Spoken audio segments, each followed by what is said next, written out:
In 1967, a quiet man working in a Volkswagen factory in Brazil was arrested. For nearly 20 years, the world had no idea he had once run one of the deadliest killing centers in human history. His name was Franz Stangl. Before the war, Stangl was not a monster in the public eye. He was a police officer in Austria, calm, organized, efficient, the kind of man who followed orders without argument. When Nazi Germany absorbed Austria in 1938, Stangl joined the SS and quickly moved through the system.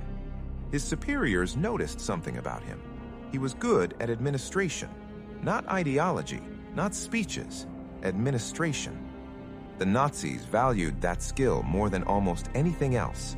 Soon, Stangl was assigned to a secret program known as Action T4. It was the regime's first experiment in industrialized killing. Disabled men, women, and children were transported to medical centers where they were murdered in gas chambers disguised as showers. Stangl's job was not to pull the lever. His job was to make the system run smoothly. Transport schedules, personnel organization, efficiency. It was training for something far worse. In 1942, Nazi leadership launched Operation Reinhard, the plan to eliminate the Jewish population of occupied Poland. 3 extermination camps would carry out the operation: Belzec, Sobibor, and Treblinka. Treblinka would become the deadliest, and Franz Stangl was chosen to run it.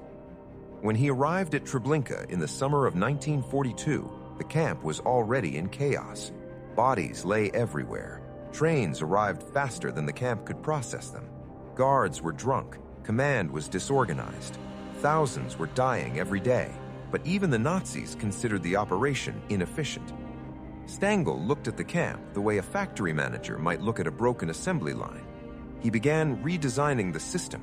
New procedures, clear chains of command, strict schedules. Trains would arrive. Prisoners would be ordered off the cars. Men separated from women. Clothes removed. Belongings collected. Then they were pushed down a narrow path known as the tube. At the end of the path were gas chambers. Stangl rarely raised his voice. He wore a spotless white uniform. Witnesses later said he looked more like a businessman than a camp commander. But under his administration, Treblinka became terrifyingly efficient. Within hours of arrival, entire trainloads of people were dead. Bodies were buried in mass graves. Later, they were burned to erase the evidence. The system operated with brutal precision. Every train, every day. Historians estimate that during Stangl's command, Treblinka killed around 900,000 people, nearly 1 million lives reduced to numbers on transport lists. Yet Stangl claimed he never saw the victims as people. Years later, he told an interviewer that he saw them only as cargo. Cargo arriving, cargo processed, cargo gone. This emotional distance was the key to the system. The Nazi killing machine relied on ordinary men who treated mass murder like logistics. But even systems built on terror can crack. On August 2nd, 1943, prisoners at Treblinka launched a desperate revolt. They had secretly stolen weapons. Guards were attacked. Buildings were set on fire. Hundreds of prisoners ran for the fences. Machine guns opened fire. Most were killed, but some escaped into the forests. The revolt shocked the Nazi leadership. Treblinka was no longer secure. Soon after, the camp was dismantled. Buildings were destroyed. The land was plowed over. Trees were planted. The Nazis tried to erase the place entirely. By the end of the war, Franz Stangl disappeared into the chaos of collapsing Germany. For a short time, he was captured by American forces, but in the confusion of post-war Europe, he slipped away. Through a network that helped former Nazis escape, Stangl fled to Syria, then eventually to Brazil. There, he built a completely new life. He found work at a Volkswagen factory near Sao Paulo.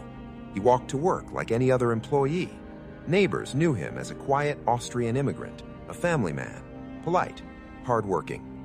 For nearly 2 decades, the man who had overseen one of history's largest mass killings lived peacefully on another continent. But some people never stopped searching. One of them was a Nazi hunter named Simon Wiesenthal.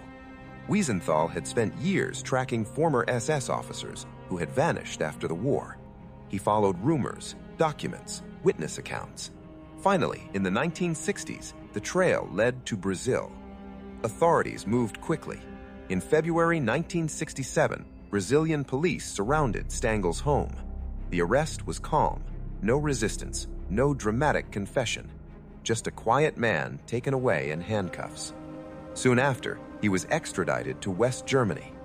The trial began in 1970. Survivors of Treblinka took the stand. They described the trains, the screams, the smell of burning bodies. They described the man in the white uniform. Stangl listened as the testimony unfolded. His defense was simple. He said he was only following orders. He claimed he never personally killed anyone. But prosecutors argued something different. Treblinka did not function without leadership, without organization, without a man who made the system run. That man was Franz Stangl. In December 1970, the court delivered its verdict: guilty, responsible for the murder of hundreds of thousands of people. He was sentenced to life in prison. Just 6 months later, Franz Stangl died in his cell. But before his death, a journalist interviewed him for hours. At first, Stangl repeated the same defense. He was a cog in a machine. He had no choice. Then the interviewer asked a different question. If the victims were only cargo to him, what did that make him? For the first time, Stangl hesitated. Then he said something chilling. "My guilt," he admitted, "is that I am still here." Nearly 1 million people entered Treblinka. Almost none walked out. And the man who ran the system spent decades living an ordinary life. That is one of the most disturbing truths of the Second World War. Not all the architects of mass murder looked like monsters.